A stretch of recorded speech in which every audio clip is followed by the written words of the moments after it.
الحمد لله خلق المستقيم الصلاة والسلام على رسول الكريم قال الله تبارك وتعالى في الكلام العظيم من شأن عبيده يا أيها الذين آمنوا لا ترفعوا أصواتكم فوق صوت النبي صدق الله مولانا العظيم قال الله تعالى في شأن عبيده في مقام آخر إن الله وملائكته يصلون على النبي يا أيها الذين آمنوا صلوا عليه وسلموا تسليما صلى اللهم صل على سيدنا ومولانا محمد وبارك وسلم الصلاة والسلام عليك يا سيدي يا رسول الله وعلى آلك وصحابك يا سيدي يا حبيب الله فضل رب العلا اور کیا چاہیے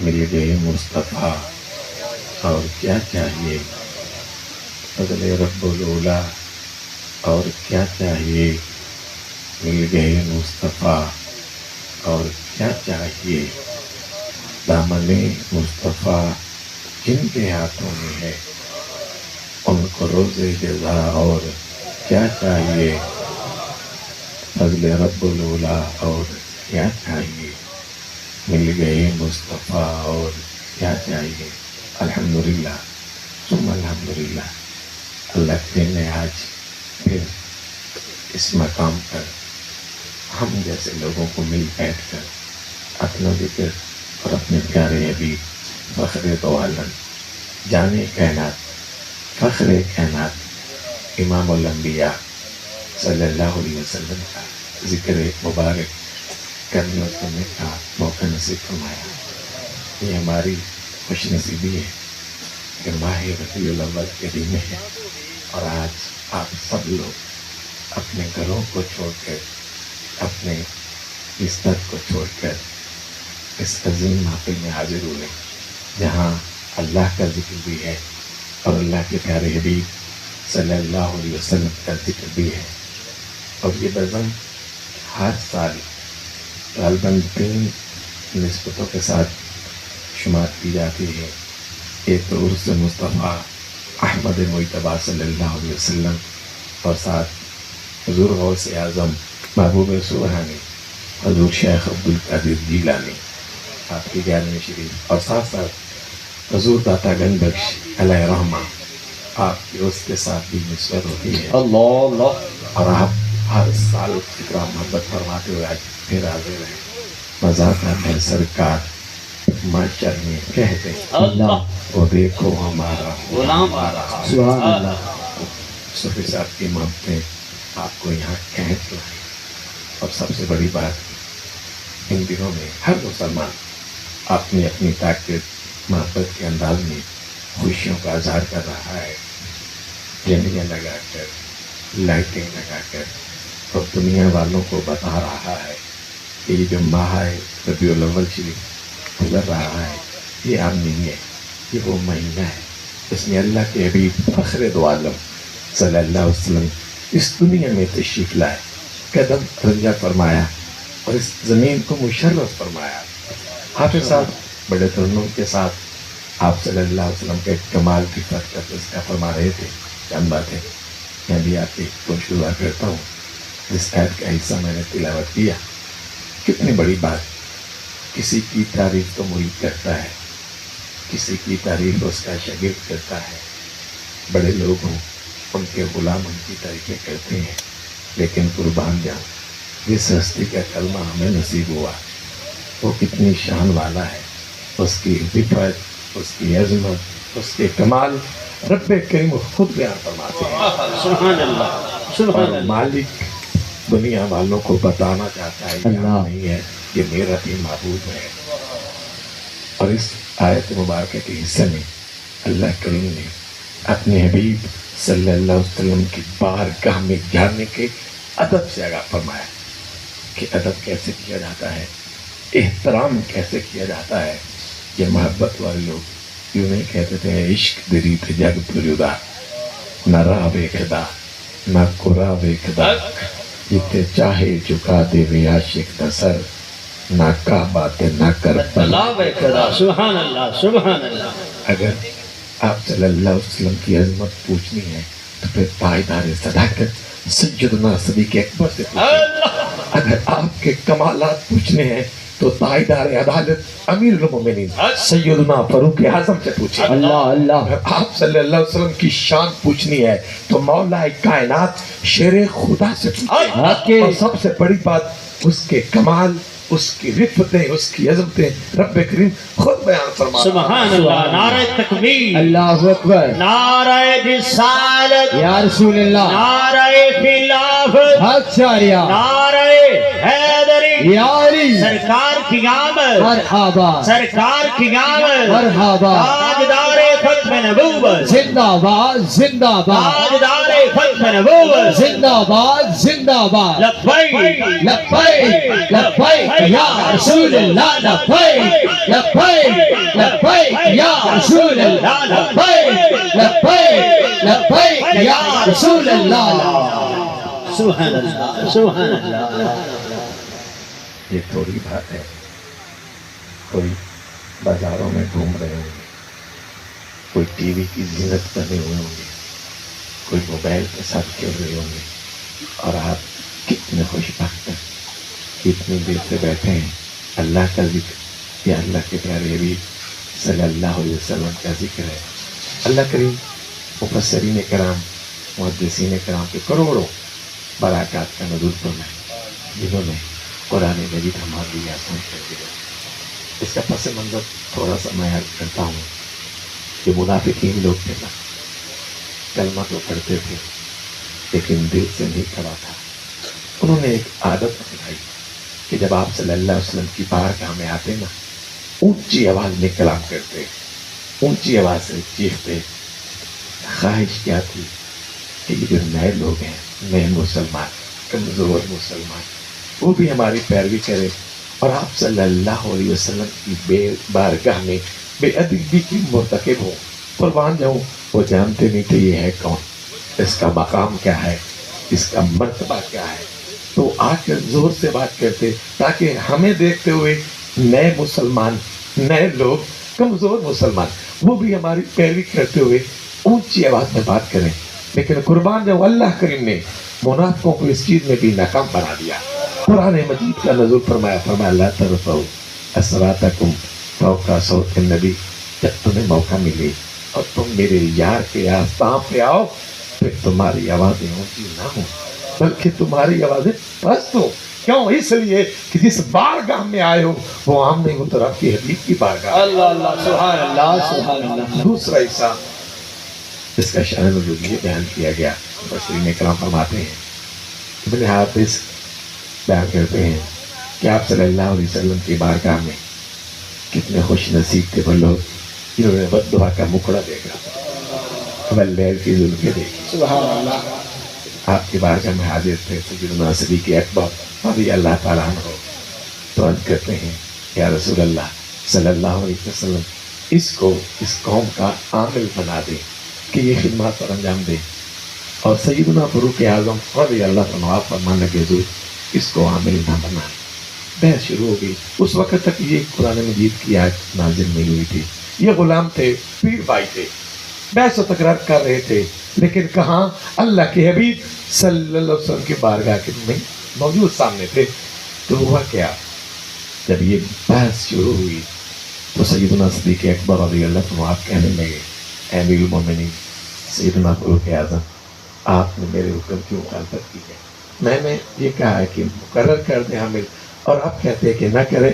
آپ نے جملے دہرائے کہ آپ نے بھی میرے عمل کی مخالفت کی ہے، میں نے کہا کہ نہ بنائے اور آپ کہتے ہیں بنائے۔ اللہ نے قرآن نازل کیا کہ جی جاؤ میرے حبیب کی بارگاہ میں اور جا کر پیغام دو، تم عام جگہ پہ نہیں کھڑے، تم تو میرے یار کے دروازے پہ کھڑے۔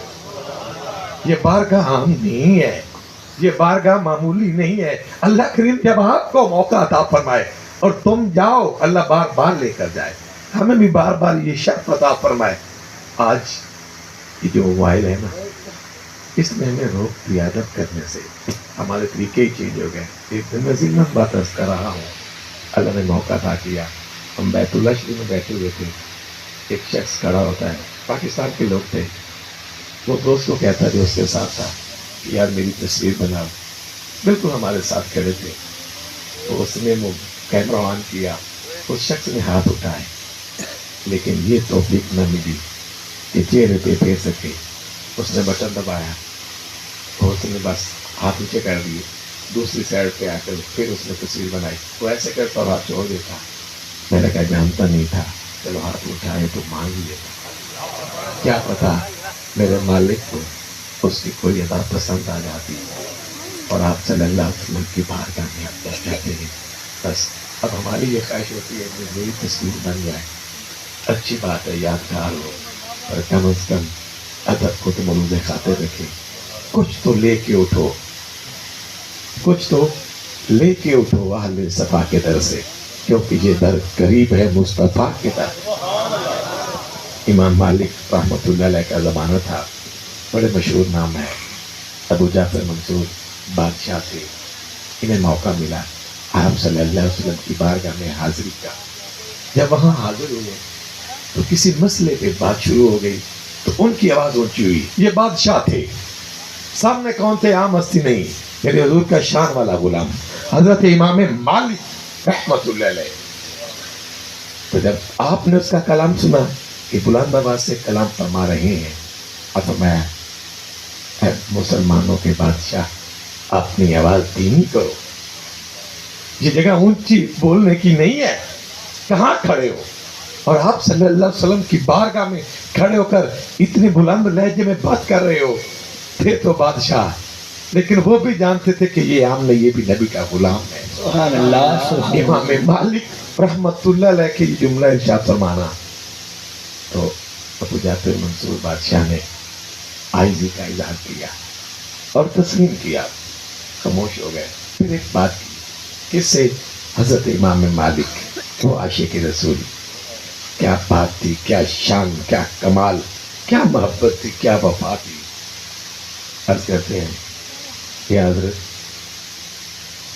میں ہاتھ اٹھا کر دعا مانگوں تو رخ قبلہ کی طرف کروں، اپنا رخ قبلہ خانہ کعبہ کی طرف کروں، یا روضہ رسول صلی اللہ علیہ وسلم آپ کی طرف رخ کر کے ہاتھ اٹھا کے دعا مانگوں؟ آئیے امام مالک رحمۃ اللہ علیہ نے جو پیارا جملہ ارشاد فرمایا، آپ نے ارشاد فرمایا تم اپنے رسول سے رخ کو کیوں پھیرتے؟ تم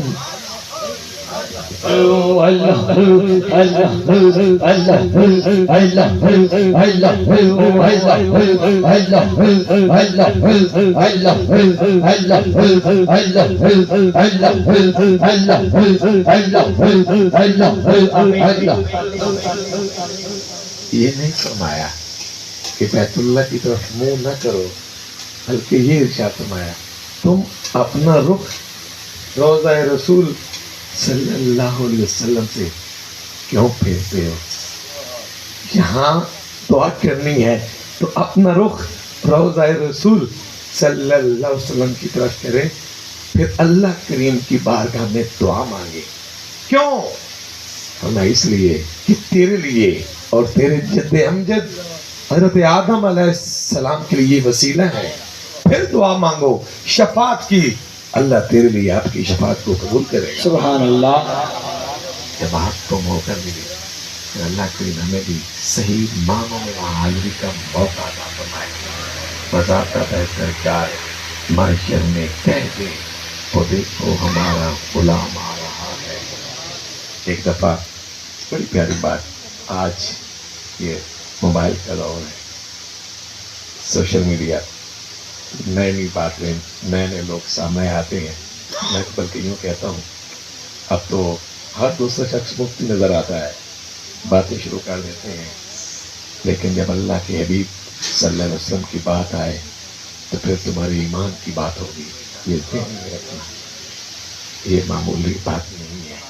جس کی بارگاہ کے آداب اللہ کریم خود بیان کرے، تیری میری اوقات کیا ہے کہ تذکرہ کریں پھر اس ہستی کے بارے میں، اور پھر میں لگاموں پتہ نہیں کس کی بات کر رہا ہوں، جس کی بارگاہ میں آنے کے انداز رب کریم خود بیان کرے۔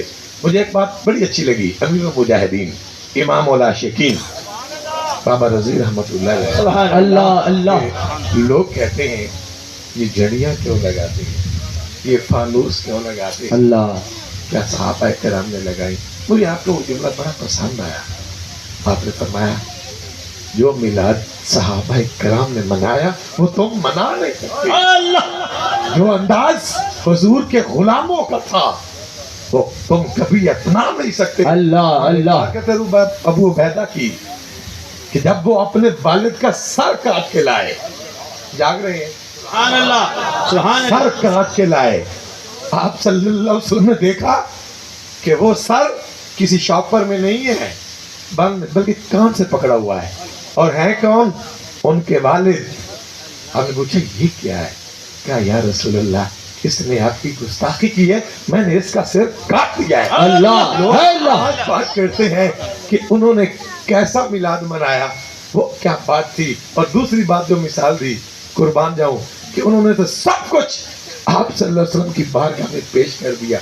کیا وہ میلاد کے لیے دو دیکھے نہیں پکا سکتے تھے؟ یہ تیری بھول ہے. ناز کر کے اللہ کریم نے تجھے اپنے حبیب کا امتی بنایا. سبحان اللہ اللہ اگر اس طرف جاتے ہو تو سب سے پہلے اپنی ایمان کی فکر کرنا. چھوٹی چھوٹی باتیں سامنے بیان کر دیتے ہیں لوگ، توجہ نہیں کرتے. یہ نہ سمجھنا میں نے بات کر دی بس، نہیں، پھر ایمان کا معاملہ ہوگا. تھوڑے سے بھی بھولے بچ کے تو تمہارے سارے عمل مردود ہو جائیں گے. کچھ پھل نہیں ہے عشق دری تے جد تو جدا، نہ راہ ویکھدا نہ قرا ویکھدا، جتھے چاہے جھکا دے وے عاشق دا سر، نہ کعبہ تے نہ کربلا ویکھدا. زمانہ ہے امیر المومنین تاجدار عدالت، بڑی قابل توجہ بات، سیدنا فاروق اعظم رضی اللہ تعالیٰ عنہ. مسجد نبوی ہے، دو شخص آ کر کلام کر رہے ہیں اونچی آواز میں. قربان جاؤں کیا غلام تھے. یہ نہیں کہا کہ آپ سب دنیا سے چلے گئے. وہ ان کا عقیدہ تو یہ تھا کہ جس طرح ظاہری زندگی میں آپ کا ادب ضروری تھا، جانے کے بعد بھی یہاں کا ادب ویسے ہی ضروری ہے. تو آپ تشریف لائے. جو شخص آئے ہوئے تھے مہمان، آپ فرمانے لگے تم کہاں بیٹھے ہو؟ اونچی آواز میں کلام کر رہے ہیں. یہ مقام عام تو نہیں ہے، یہ جگہ عام نہیں، یہ تو مسجد نبوی ہے، اور تم اس طرح کلام کر رہے ہو، جانتے نہیں ہو. پھر پوچھا کہاں سے آئے ہو؟ اب کہتے ہیں حضرت ہم طائف سے آئے ہیں. قربان جاؤں سیدنا فاروق اعظم رضی اللہ عنہ، آپ کی محبت، آپ کا پیار، کیا وفائیں تھی. آپ نے ارشاد فرمایا اگر تم طائف کے نہ ہوتے اور مدینہ شریف کے ہوتے تو آج عمر تمہیں سزا دیتا. کیوں؟ اس لیے کہ جہاں بیٹھے ہو یہاں اونچا بولنا تمہیں گوارا نہیں تھا، تمہیں زیب نہیں دیتا کہ آستان میرے حبیب کا ہو، بارگاہ میرے حبیب صلی اللہ علیہ وسلم کی ہو، اور تم اونچی آواز میں کلام کرو. فرمایا اگر تم مدینہ طیبہ کے ہوتے. کیوں فرمایا؟ اس لیے کہ جو اس دھرتی پہ رہتے ہیں وہ نبی کی ادب سے واقف ہیں. اللہ وہ جانتے کہ ادب کیا ہے، احترام کیا ہے. اس لیے فرمایا اگر تم طائف کے نہ ہوتے اور یہاں کے ہوتے تو آج تمہیں فاروق اعظم رضی اللہ عنہ آپ کو وہ دیتے. اور جب اس آیت کا نزول ہوا نا، قربان جاؤں سیدنا فاروق اعظم تیری عظمت پہ قربان، کیا شان، کیا مقام تھا. لیکن جب قرآن مجید کا نزول ہوا اور یہ آیت مبارکہ نازل ہوئی، پھر آپ نے اپنے کلام کو بڑا پست کر دیا، بڑی آہستہ آواز میں بات کرتے تھے. میں نے پڑھا حدیث مبارکہ میں کہ جب کلام کرتے تھے اتنا آہستہ، بعض دفعہ آپ صلی اللہ علیہ وسلم کو پوچھنا پڑتا ہے اے غلام تم نے کیا کہا، کیا محبت تھی. اے عشق کی دری تے جگ تو جدا، اللہ نہ راہ بےخدا نہ قرا، آنکھیں جتنے چاہے جھکا دے وے عاشق دا سر، اللہ نہ کعبہ تے نہ کربلا بےخدا. اللہ اس لیے یہ شان والے دن ہیں تو اپنے اپنے ذوق اور محبت کے ساتھ اپنے گھروں کو، اپنے بازاروں کو سجائیں.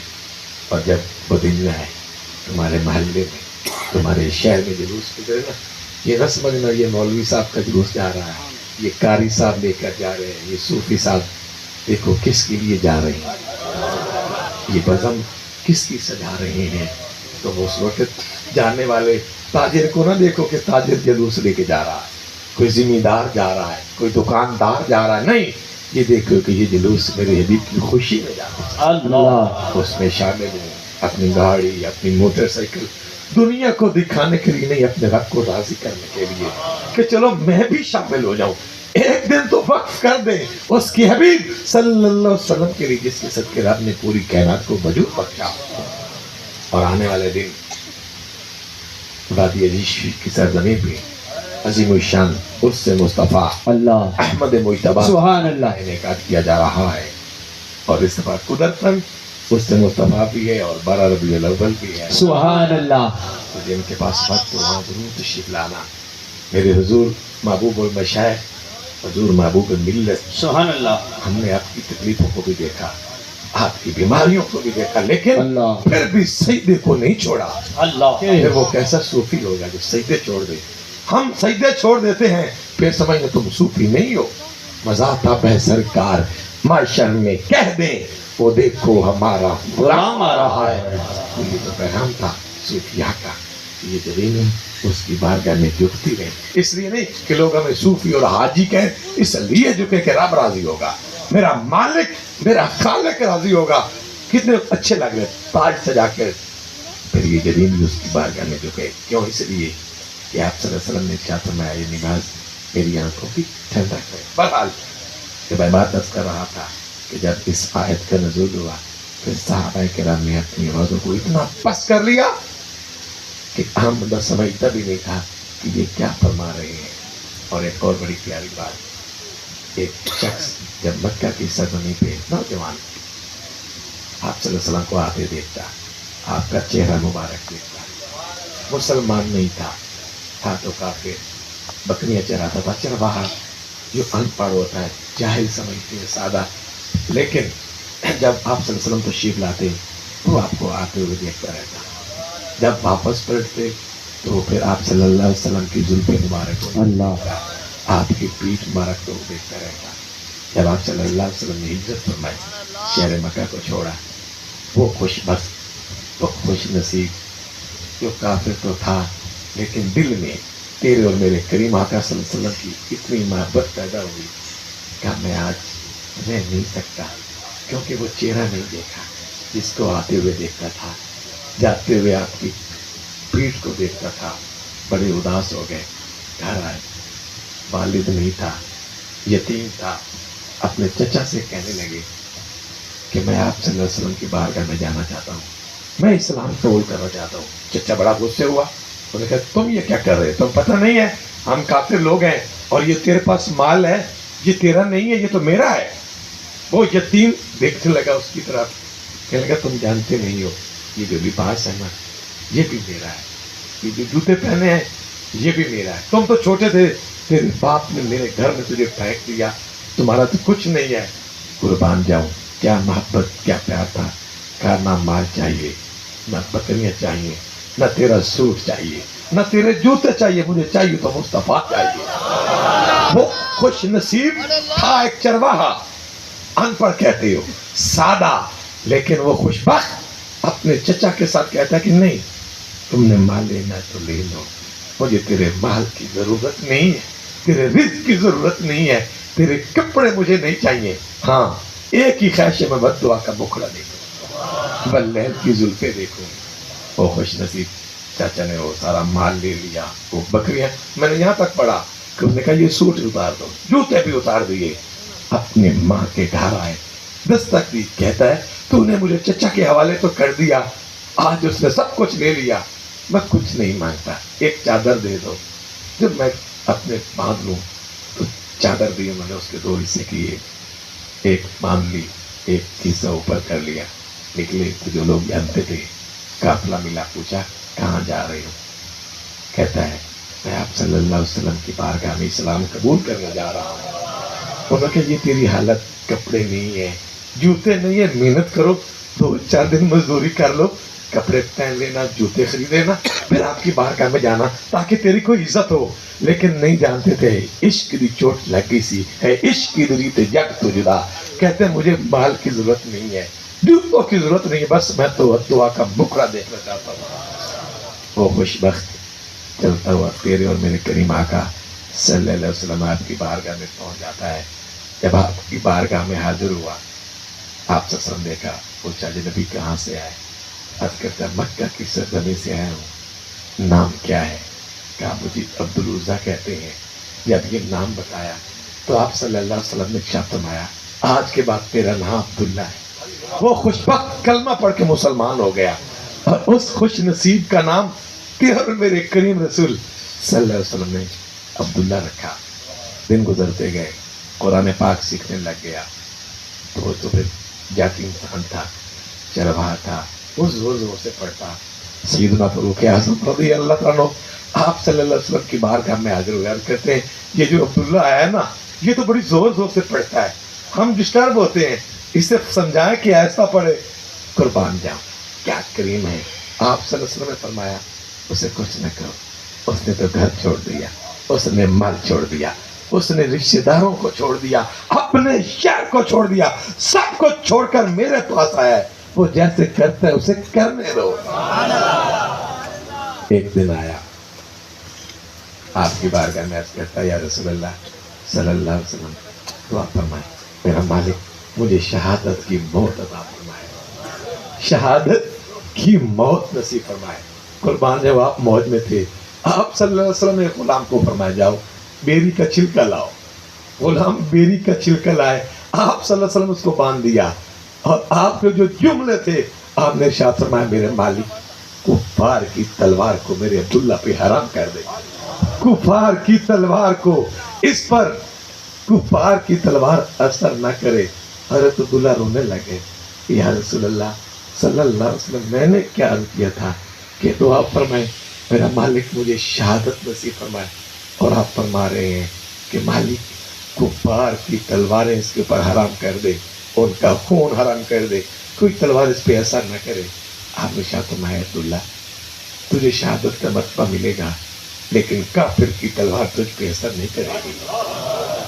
پھر دنیا نے دیکھا, بخار کے تکلیف میں مبتلا ہوئے, پھر اللہ کو کیا کر اللہ کی بارگاہ میں پہنچ کے تو مالک کے سپرد کر دی. مجھے بڑی خوشی ہوئی کہ آپ نے گرمی کی پرواہ نہ کی, اتنی دیر سے یہاں بیٹھے ہیں.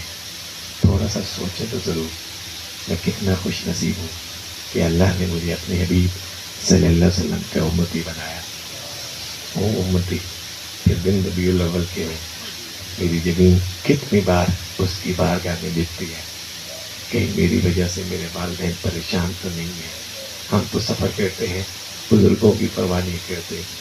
بہت دن پہلے ہم سفر کرتے پرائیویٹ گاڑی میں, ہم نے دیکھا بابا جی آتے ہیں, ہم نوجوان لڑکے, میں نوجوانوں سے بات کر رہا ہوں, ہم بیٹھے رہتے ہیں, بابا جی کھڑے ہوتے ہیں, بیٹیاں ماں کھڑی ہوتی ہیں. یہ میعاد نہیں ہے. اگر تم کسی گاڑی میں ہو, راستے میں ہو, حق یہ ہے آنے والے بزرگ کا احترام کریں, آنے والی بیٹی کی قدر کریں, آنے والی ماں کی قدر کریں. اللہ بھی راضی ہوگا, مصطفیٰ بھی راضی ہوگا. صرف بازار سجانے تک نہ رہیں, صرف جھنڈیاں لگانے تک نہ رہیں. جہاں تم گزرو جس جگہ سے وہ مٹی بھی تمہارے پاؤں چومے. میں تو یوں کہتا ہوں وہ مٹی پاؤں چوم کر اعلان کرے جانے والے تم عام نہیں ہو, تم تو میرے نبی کے غلام ہو. آج ضرورت اس عمل کی ہے. آپ دیکھیں ملک پاکستان کا آدھے سے زیادہ حصہ پانی میں ڈوبا رہا. ہمیں تو فکر نہیں ہے, پھر بھی دھوکہ, پھر بھی چوری ہو, یہ معیار نہیں ہے. ہم بھول گئے اور ہم بہت پیچھے جا رہے ہیں. صرف نماز تک نہیں, آگے جائیں. طریقہ بھی اچھا ہو, معاملات بھی اچھے ہوں. آپ صلی اللہ علیہ وسلم کی بزم سجاتے ہو, باہر نکلو تو وہ جو دیکھے وہ یہ نہ کہ یار پتہ نہیں یہ کون جا رہا ہے, نہیں, وہ کہ یار واقعی اللہ کے حبیب کا غلام ہے. مزہ آتا ہے سرکار معاشرہ میں کہہ دیں وہ دیکھو ہمارا غلام آ رہا ہے. تو اپنے طریقے ٹھیک کریں, اپنی صورت بھی اچھی بنائیں, سیرت بھی اچھی بنائیں. پھر کیا ہوگا؟ اللہ کا کرم ہوگا, اللہ کی رحمت ہوگی.